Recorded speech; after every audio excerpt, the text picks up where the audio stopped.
Hey, welcome to your Sagittarius horoscopes for the week of Thanksgiving. If you're in the United States, the week of the 19th through the 25th, which means it's also the first week of Sagittarius season. Everybody run and hide. The Sagittarians are in charge now. Actually, not quite at the beginning of the week, but as we get into, we have a few days left of Scorpio season this week, and then we're moving on into the sun moves into Sagittarius, but not just the sun. We have Mars moving into Sagittarius as well to make it just a little bit more scary for everybody else. That tremendous Mars energy going into a fire sign like Sagittarius is like, wow, that's some intense heat in that fire right there, which overall for everybody is a great motivator, really, to have that influence in another very highly motivational sign.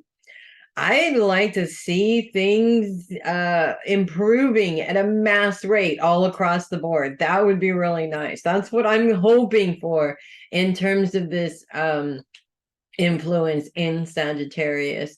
But you guys have so much energy already. So it's also really important to make sure that you don't let this influence burn you out, because it very easily can. But I don't see that happening this week. Honestly, it's really convenient for you guys, especially the Sagittarians that really are putting on their best work this week in terms of the holiday. We have lots of cooking to do and stuff like that. That little extra energy and motivation for the day comes in at a very perfect time for you guys this week.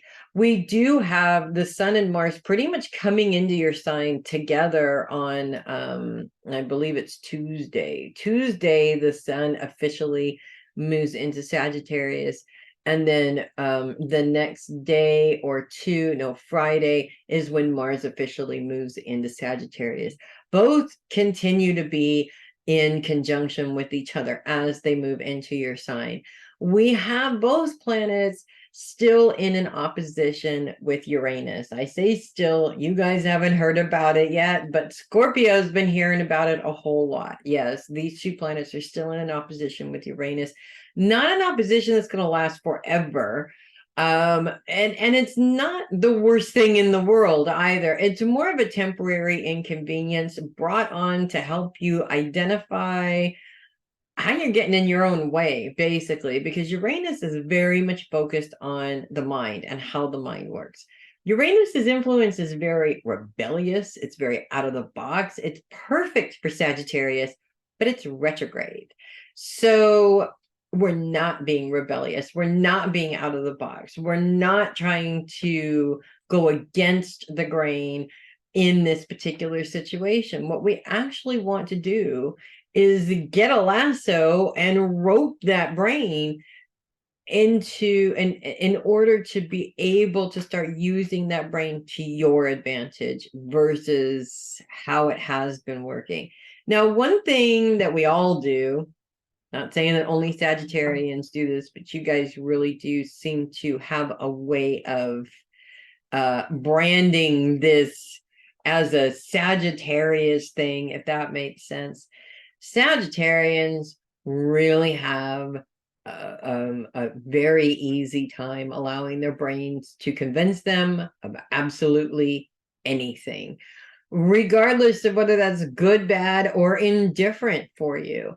So, for example, we all have that tendency, that thing that happens. Like, say, for instance, if you go on a diet and your brain goes, okay, but you did really good all day long, so you can eat half of that chocolate cake and it's perfectly fine because you ate so many vegetables today, right?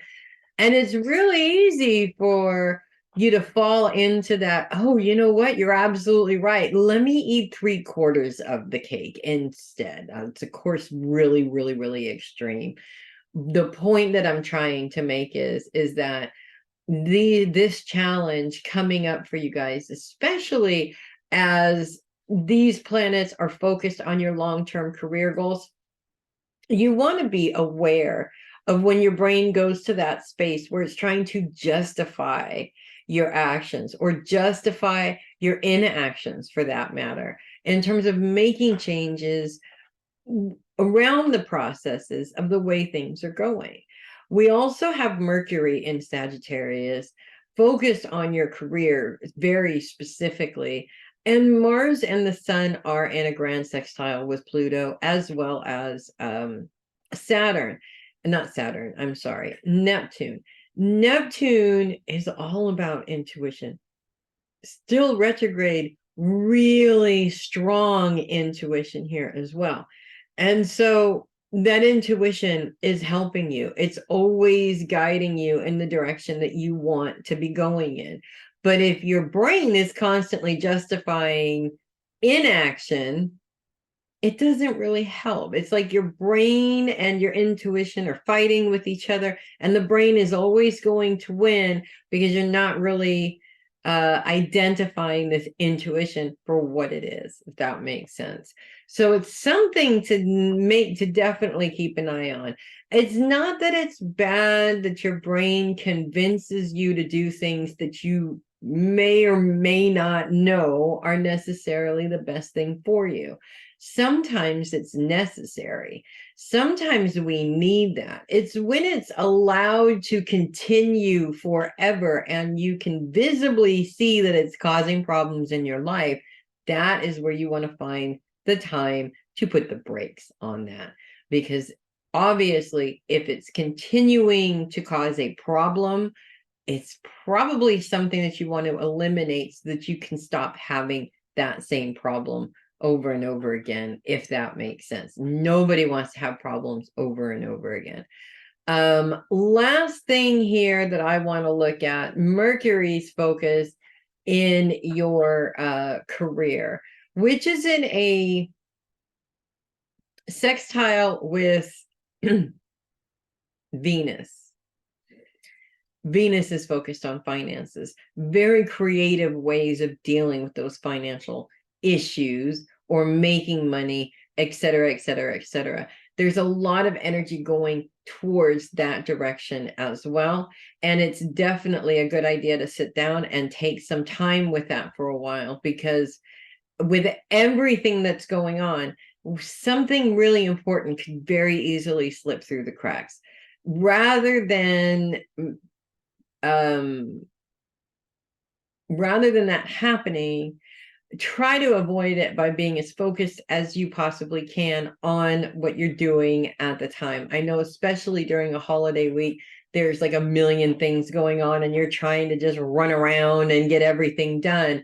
But taking the time a couple times a day at the end of the day to meditate sort of helps you to, as a reminder, it's a really good reminder of what you need to make sure that that you need to get done so that nothing does slip through the cracks. Also, right on Friday, the moon moves into a trine with Mercury as well. The moon's focus is on the past, and this is a trine, so it's a very helpful aspect as well.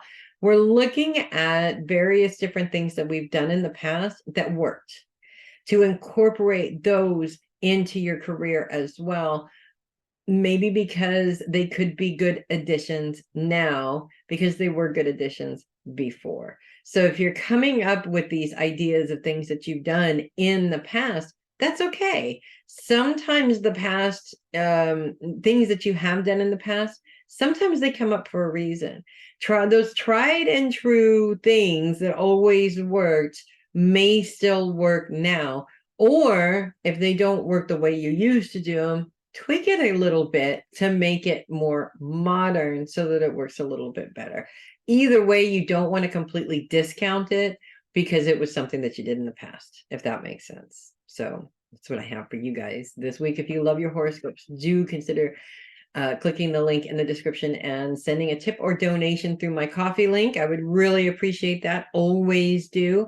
I'm Melissa Bruce, Heavy Metal Psychic. Thank you so much for watching, and I will see you guys next week. And in the meantime, party on, guys. It's Sagittarius season. You guys make it a great week. And of course, definitely have fun, because that is really what it's all about, right? I'll see you guys next week for more Sagittarius season fun.